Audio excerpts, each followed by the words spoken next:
Assalamualaikum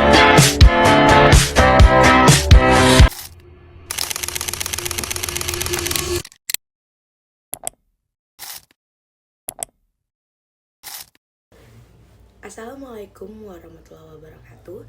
Shalom, Om Swastiastu, Namo Buddhaya. Salam kebajikan bagi kita semua.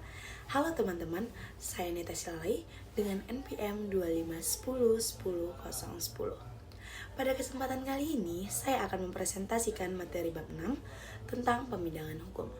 Materi ini membahas pengertian pembidangan hukum, klasifikasi pembidangan hukum, serta berbagai jenis pembidangan hukum berdasarkan sumber, bentuk, waktu, wilayah, dan fungsinya.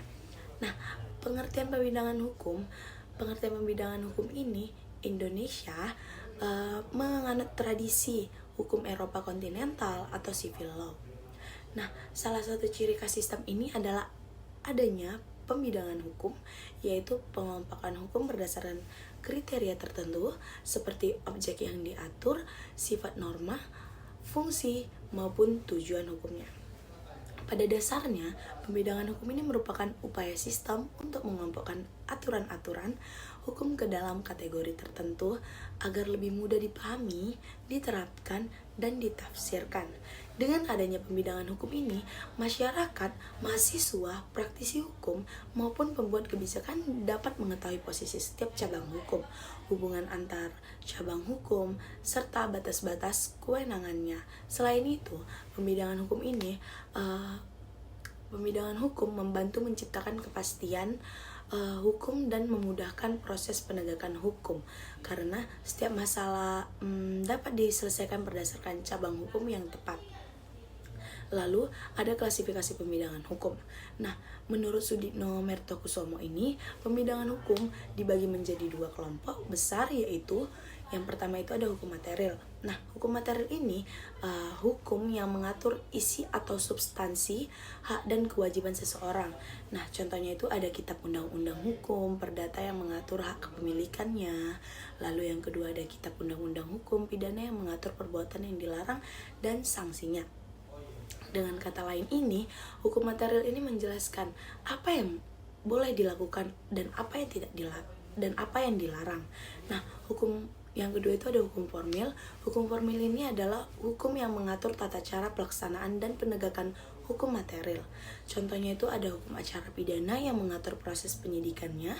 Nah, penuntutan dan persidangan hukum acara perdata yang mengatur tata cara mengajukan gugatan hingga putusan hakim.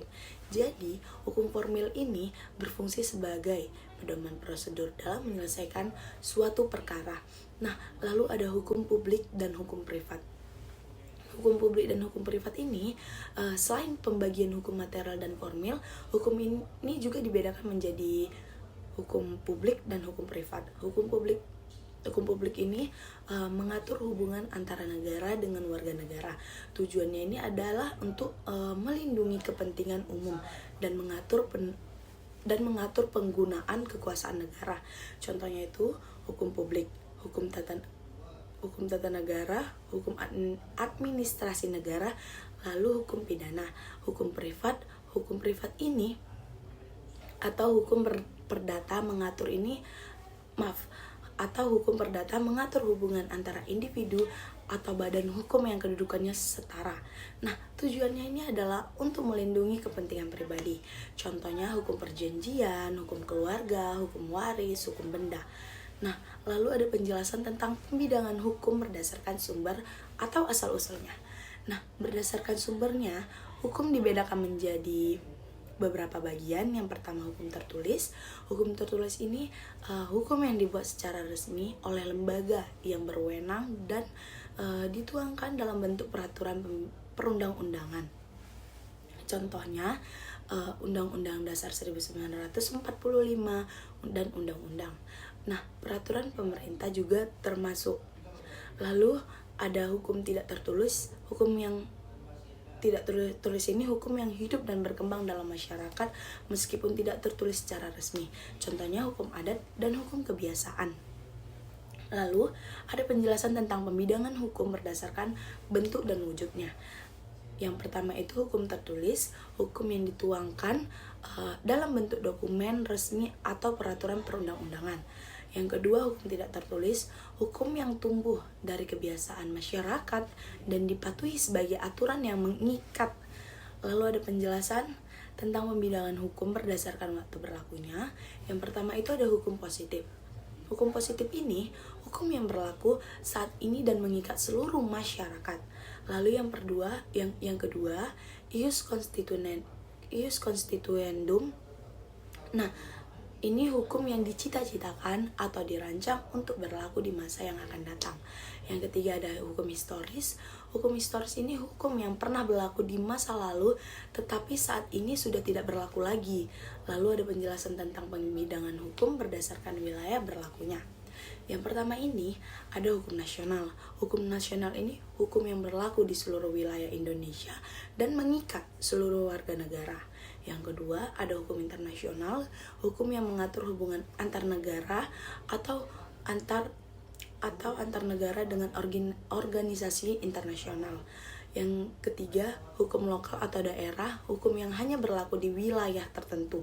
Contohnya adalah hukum adat, hukum yang berlaku pada komunitas adat tertentu. Lalu ada penjelasan tentang pembidangan hukum berdasarkan fungsinya. Yang pertama ada hukum material. Hukum material ini mengatur isi hak dan kewajiban setiap orang. Lalu yang kedua ada hukum formil. Hukum mengatur tata cara untuk mempertahankan dan menegakkan hukum material melalui prosedur yang telah ditentukan. Lalu kesimpulannya adalah, sebagai kesimpulan, pembidangan hukum ini merupakan cara untuk mengelompokkan hukum berdasarkan berbagai kriteria agar lebih mudah dipahami dan diterapkan. Lalu ada pembidangan hukum dapat dilakukan berdasarkan sumber atau asal-usulnya, bentuk atau wujudnya, waktu berlakunya, wilayah berlakunya, fungsinya, dan tentang materi ini. Dengan memahami pembidangan hukum ini kita dapat mengetahui cabang hukum yang tepat untuk menyelesaikan suatu permasalahan hukum dan mendukung penegakan hukum yang lebih efektif, tertib, dan adil. Sekian sedikit penjelasan dari saya. Jika ada salah kata mohon maaf dan saya akan mengakhiri. Wassalamualaikum warahmatullahi wabarakatuh. Terima kasih.